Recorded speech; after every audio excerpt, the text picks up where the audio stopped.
G'day guys and gal, there is a lot of power armor in Warhammer 40k, none of which are made cheap. At the top of this food chain is the Terminator armor. Armor so powerful that it turns Space Marines into literal one-man tank armies. Whenever an Astartes and Terminator plate comes onto the scene, everyone shits the bed and usually dies, or takes out the Terminator through an absolutely heroic showing. But did you know there is actually a ton of different types of Terminator armor, ranging from a bit more tanky than normal to absolute one-man army juggernauts, and that is worth talking about. Before we get started, the whole wireless earbud revolution has actually been pretty great. Not needing to be physically connected to your phone means you can really have your earbuds in anywhere. The only real issue is how expensive it all is. However, I've partnered up with Raycon today to show you some of the best valued and best quality earbuds and headphones on the market. The coolest part about Raycon, in my opinion, that makes it stand out is that they have created a number of earbud variants depending on what purpose you use them for. They have the more secure fitness earbuds for working out, the high fidelity, low latency earbuds for gaming, or just the everyday earbuds for every day. This is also reflected in their range of headphones and even speakers. The Mad Lads even have their own range of innovative chargers as well as air purifiers, which would be awesome to put in your bedroom or office. If you need an awesome Christmas idea with good value, then Raycon has also released a number of tech kits or value bundles, including the Everyday Audio Kit,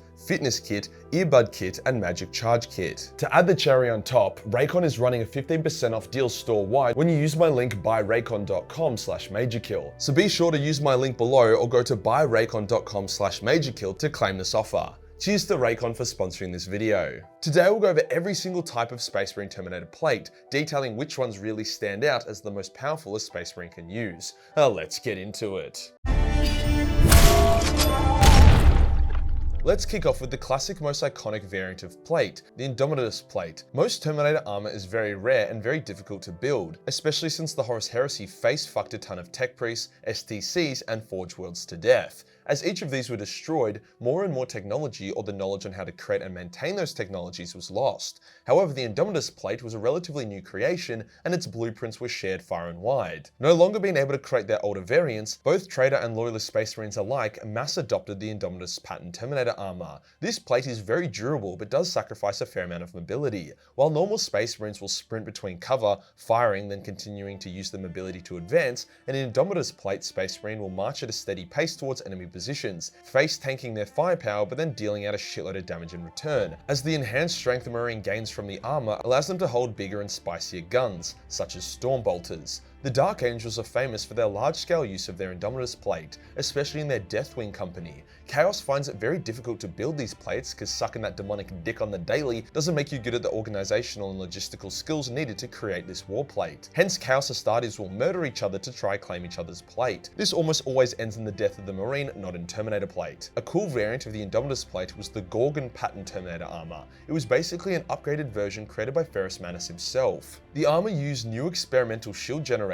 and conversion fields with the idea that the armor would reflect damage to those around it. It was actually a lot like the Black Panther's vibranium suit, where it could unleash the built-up force around it. The drawback was that due to all this experimental shit put into it, the Marine wearing the armor had to have a fuckload of bionic enhancements, which wasn't really an issue for the Iron Hands, but definitely made it quite hard to spread far and wide throughout the other legions. Because of this, it is super rare and it is almost entirely exclusively used by the Iron Hands. But make no mistake, it was a superior plate. The main plate used during the Horus Heresy that was eventually replaced by the Indomitus plate was the Cataphractii pattern. This pattern was super popular and aspects of it were even used by a number of the Primarchs, including Angron, although their versions were heavily modified and upgraded. This plate was the ultimate walking tank vibe, even slower than the Indomitus plate, yet more durable. Not only was the armor thick as hell with no real weak spot, but it also featured a shield generator so your bullets wouldn't even hit it in the first place. You generally would need to burst the shield and then hit them with a really solid headshot, as the only way to take these guys down without having to go full turbo penetrator mode. However, the knowledge to make this armor was mostly lost by the end of the Heresy, and a lot of Marines started to feel like the Cataphractii pattern was more of a slow walking tomb than a suit of armor they would want to wear, so now it's very rare, with mostly just a handful of Trader Marines still wearing these from the Heresy. Probably the best Space Marine Terminator plate ever created was the Tartaros pattern armor. Giving its wielder it a shit ton of extra durability without compromising much in the way of speed or mobility. It was like a mix of the Maximus plate and a Contemptor Dreadnought, overall just wildly strong. However, for some reason I'm not quite sure on,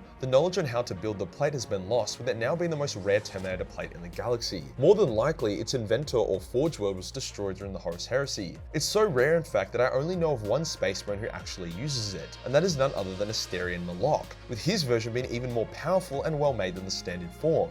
It makes sense, he is literally the attack dog of the High Lords, so of course they'd want to deck him the fuck out. If you've been following 40k for a while, you may have seen these ridiculously looking but kind of awesome Terminator armor with the big ass shoulder plates. These were the Satine pattern plates and were kind of a meme. It was created alongside the Tartaros and the Indomitus patterns, kind of like their retarded brother. You could argue that it protected their shoulders more, but that was already always the strongest part of an Astartes warplate. If anything, it just made them a bigger target. Overall, its function and capabilities were considered to be the same as the other Terminator patterns. Because it looked fugly as shit, production was ceased with only a handful of these being made, and even less surviving into the current setting. That covers the more standard Terminator plate variants, but we ain't fucking done.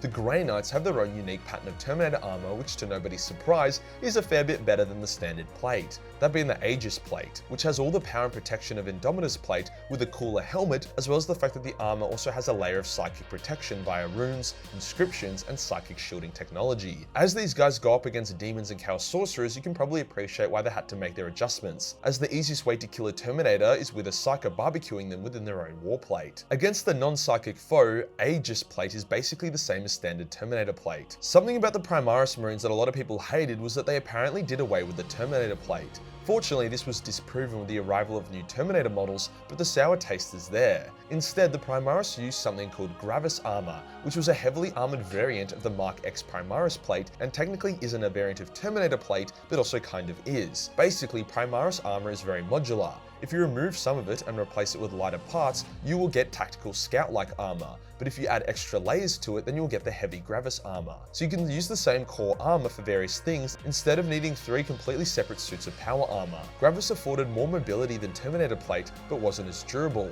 Space Marine captains would often wear Gravis plate for more style points, durability, and strength, whereas Terminators were the walking tanks, so similar in a way but not quite. A very niche type of Terminator plate is the Iconic pattern, which is exclusive to the Minotaurs chapter. As with most things to do with the Minotaurs, there isn't a whole lot of lore about it, but I assume the armor is way more Spartan-y and lets them punch Elementors in the balls harder. Trust the Minotaurs to have their own special plate. Vulcan was one of, if not the best Forge Master out of all the Primarchs, alongside Ferrus Manus and Perturabo, so it's no surprise that Vulcan decided to create his own Terminator variant, alongside Ferrus making the Gorgon variant. They don't have an official name, as Vulcan only created 20 of them for the Isstvan campaign against Horus, but what we do know though was that they were obscenely advanced and mastercrafted, as they were made by Vulcan personally. When I said that the Tartaros pattern was the most advanced Space Marine armor, that wasn't entirely true. These plates were even greater, as they were a lot bigger, taller, and broader, with an additional exoskeleton to add another layer of armor on top. Their left hand contained power fists, claws, and chain blades, while their right hand carried massive guns, like combi bolters, autocannons, missile launchers, and so on. They also had a bunch of shoulder-mounted weapon systems like missiles, las cannons, and the like. They were literally a walking apocalypse weapons platform, having just as much, if not more, firepower than a dreadnought. The coolest thing was that Vulcan actually used the same technology that Titans used in the plate,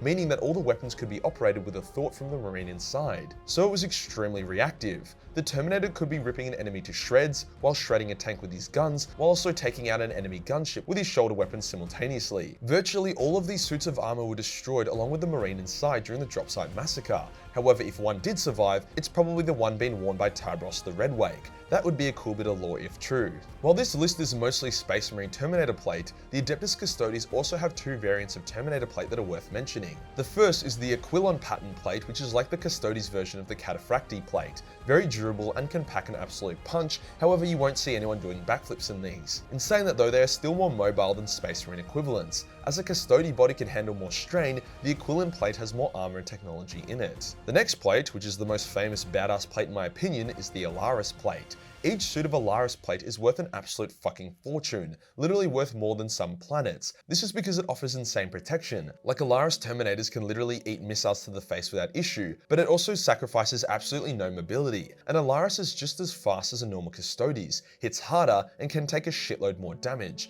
Not to mention they have girthier Guardian Spears, as well as wrist-mounted bolters. Did I mention they also like to deep strike? If you wanted to kill an enemy Primarch, deep striking 5 Alaris on their head is probably your best bet to do it if you don't have a loyalist Primarch hanging around, or you don't want to exterminatus the planet they're on. Terminator plate is so good that many of the Primarchs use it as their battle plate. However, they would literally invent their own pattern exclusively for themselves. The Serpent's Scales was a unique Terminator plate worn by Horus which constantly underwent improvements and upgrades during the Great Crusade and Horus Heresy, making Horus an absolute juggernaut. The Logos was Perturabo's personal plate hand-forged by himself, which allowed him to interface with the battlefield and make it look like an RTS game. It was also a walking weapons platform and could also teleport. To no one's surprise, Ferrus also made his own Terminator plate, called the Medusan Carapace, which helped support that big-ass mechadendrite thing on his back, whilst Angron also wore a heavily modified version of the Cataphractii plate, called the Armour of Mars. The other Primarchs had their own impressive war plate as well, but only a few of them was considered to be genuine Terminator plate. If you enjoyed the video and you want to support the channel, then Patreon is the place to be, where we have original high-quality 40k fan arts, a boatload of Battlemace 40 million hentai, and a bunch of live-action nude cosplays for only $1 a month. Hit the subscribe button and hit the real subscribe button for more terminating content. Join the Discord for more memes, and I'll see you on the next one.